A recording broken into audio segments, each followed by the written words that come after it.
Beto reveals his policy decision on late-term abortions. You're a pig. Pig. You're a pig. Because I don't want to kill babies. Oh, you kill them. You let them live so they can starve to death. Thank you for asking the question. There was a question over here. Yes. Are you for third trimester abortions, or are you going to protect the lives of third trimester babies? Okay, there's a certain stage of pregnancy where the baby can live on its own. You probably have heard of like premature babies that can even be given birth like around, I think 6 months is as early as you can. So late-term abortion, yeah, because it's in trimesters, so it's 9 months. So the third trimester, yeah, is from 6 months to 9 months. So basically, the baby can survive. It's been in the womb for over 6 months, and the idea behind late-term abortion is that you still terminate the baby. So it's infanticide. It's not an abortion anymore. Virginia governor who got caught with some graduation photos or yearbook photos of him dressed up as in blackface and KKK outfits.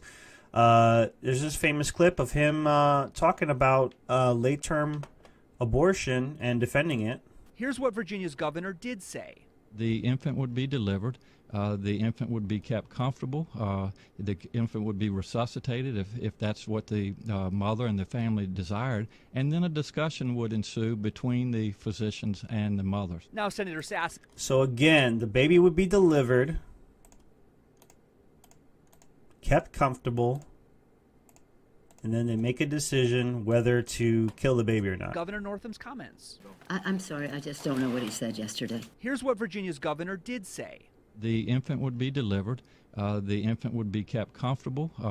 The infant would be resuscitated if that's what the mother and the family desired. And then a discussion would ensue between the physicians and the mothers. Now, Senator. So that to me is just sick right there.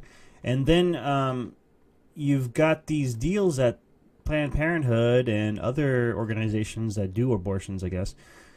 They make deals to sell baby parts.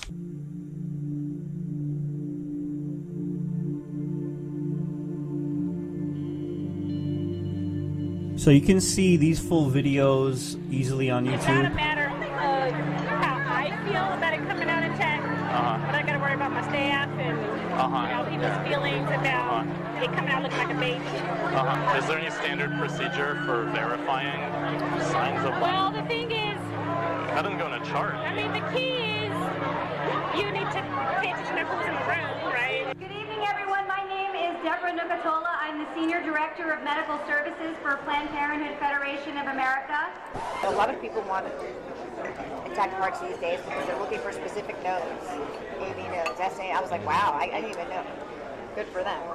And on behalf of all of us at Planned Parenthood Federation of America and our partners at Society of Family Planning, I'd like to welcome you to the North American Forum on Family Planning, as well as the George Tiller Memorial Networking Reception. Now, networking reception. Those of you who have seen me in the last hour have seen that I basically spend this reception running around introducing people to other people, and that's exactly why this meeting was created. Nice to meet you. I have an abortion when they just Wow. Which is Especially exactly introduced why to the I suggested it over. Robert Sarkis with Biomass Procurement Services. Okay. We do tissue collection. Oh, sweet. Good to meet And you. they're looking for Arizona as an area where they might be able to We're based out of the Los Angeles area, like Norwalk, Long Beach, that kind of area. Okay. So Devin mentioned you as well as the Planned Parenthood affiliate in Arizona, as well as good connections to make. Yeah, absolutely.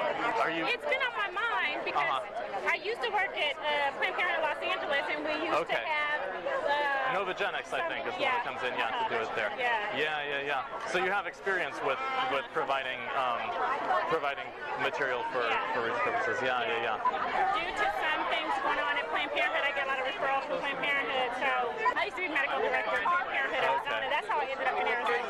Okay. Because I was with. So not to go into it too much further, but Again, you can look for the full video at the Center for Medical Progress.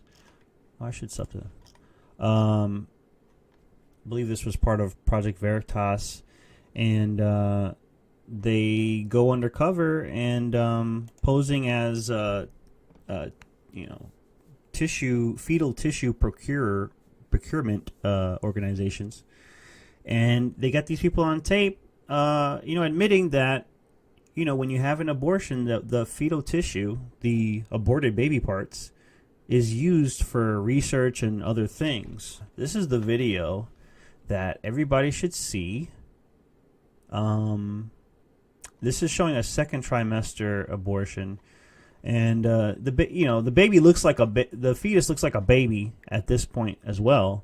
But what we're talking about, Beto is supporting third trimester abortion, so the baby would be further grown, able to survive on its own, for sure, in the third trimester. So this is what happens during an abortion. Most people don't know the specifics.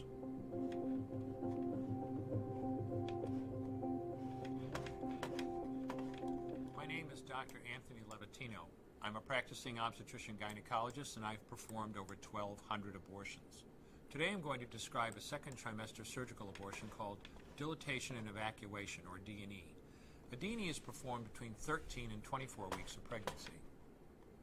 After administering anesthesia, the abortionist uses a weighted speculum, like this one, that opens the vagina widely. Because second trimester babies are so large, this greater access facilitates a late-term abortion. Late-term abortion requires that the cervix be prepared 24 to 48 hours in advance with laminaria.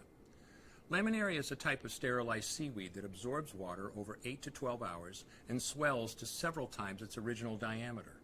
Once removed, metal dilators can be used to further open the cervix as needed.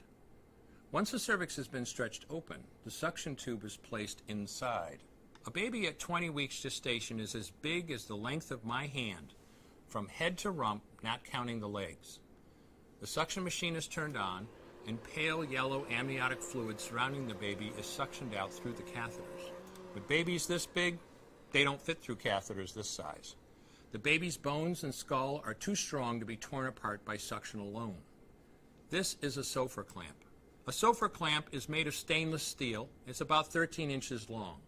The business end is about 2.5 inches long and 1/2 inch wide, and there are rows of sharp teeth.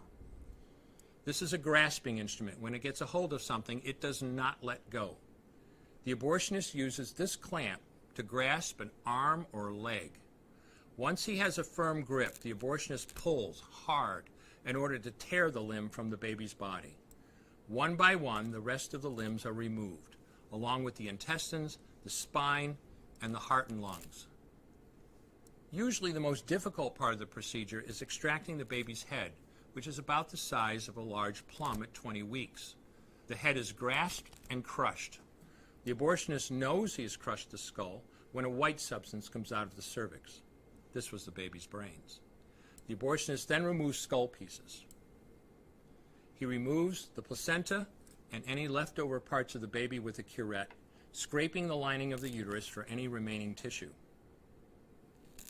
The abortionist then collects the baby parts and reassembles them to make sure that there are 2 arms, 2 legs, and all the pieces.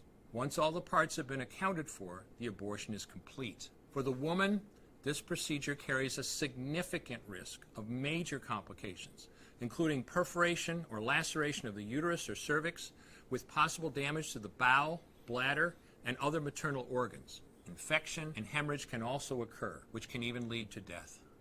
Future pregnancies are also at greater risk for loss or premature delivery due to abortion-related trauma and injury to the cervix. As I mentioned at the beginning, I'm Dr. Anthony Levatino, and in the early part of my career as an OBGYN, I performed over 1,200 abortions. One day, after completing one of those abortions, I looked at the remains of a preborn child whose life I had ended, and all I could see was someone's son or daughter. I came to realize that killing a baby at any stage of pregnancy for any reason is wrong. I want you to know today, no matter where you're at or what you've done, you can change. Make a decision today to protect the preborn. Thank you for your time. That is like seriously some disturbing ass shit, and this happens every day.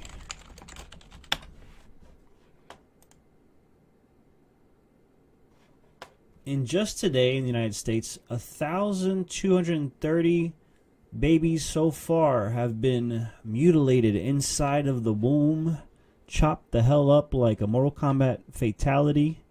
Since 1973, 61 million people were murdered, basically. Weren't given the chance to live. Just black babies, 18 million. Worldwide so far today, 52,000. Worldwide this year so far, 9 million. And worldwide since 1980, 1.5 billion people. Can you just imagine how many Nikola Teslas were in that 1.5 billion people? How many Martin Luther Kings? How many smart and talented people could have had a life and could have helped humanity on its journey to a better place? To a better state of living, and they didn't get a chance to live. And so here's the thing with the late-term abortions. As Northam said in that clip that we showed, the idea is to deliver the baby, and then you talk with the parent and the doctor to see if they want to kill it or not. But let's say the parent decides to kill the baby even after delivery. From what I understand, you've got these tissue procurement organizations that buy the dead tissue. So you can just imagine how much more valuable it would be to have a live baby, to have a live organ. Because once that baby's aborted, they call these people right away to come down and pick up the stuff, keep it fresh. So with the late-term abortion, you got whole babies coming out that you can sell to these people, and it's this huge, kind of underground market. Trump administration cancels FDA fetal tissue contract. The department says it will examine all federal use of fetal tissue for research. So it's a step in the right direction. Department of Health and Human Services probably should ban this practice because it incentivizes these abortion clinics to sell the tissue to these companies, and the parents, they don't get a cut of what they make off of these tissues. Like, you got this baby gestating in you for 6 months, and then you got to pay for it. You got to pay for that removal, and then the Planned Parenthood, they take the money you gave them and they make a little extra more by selling your baby's parts to these organizations.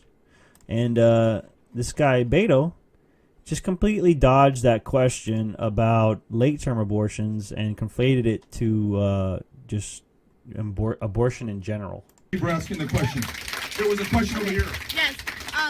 Are you for third trimester abortions, or are you going to protect the lives of third trimester babies? Because, there's really not a medical necessity for abortion. It's not a medical emergency procedure because typically third trimester abortions take up to 3 days to have. So you would, in that sense, if there was an emergency, the doctors would just do a C-section and you don't have to kill the baby in that essence. So are you for or against third trimester abortions? So the question is about abortion and reproductive rights. And my answer to you is that should be a decision that the woman makes about her own body. I trust her.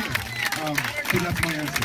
Yes. His demeanor is like a high school kid or something. I can't get over it. Sure. So babies should be killed? How do we deal with the fact that the Supreme Court is being stacked against us? It's great to... So there you have it. Can you do something you would only do on camera? Thank you. So yeah, he completely like dodged that question, and he was able to because he was in a room full of people already supporting him. So, and that's the thing, man. With politics now, with mainline politics, these people they find they find an avatar to get behind. A young, charismatic personality to get behind, and it doesn't even matter what the policies are. It doesn't really matter the specifics to them. They just want their guy to win. They want to protect their right to have that abortion. If only people fought so hard for other things. Why do people fight so hard for abortion, for killing life, human life? Which is, the most valuable form of life if you are pro-humanity. And we should be having as many kids as we can spread throughout the cosmos. We should be, on a space journey to find a second home. We should be colonizing the universe. Why not? There's all this space, right? It's, all these planets out there, right? Why are we so obsessed with fighting over this tiny piece of land, this tiny piece of rock that we got floating around?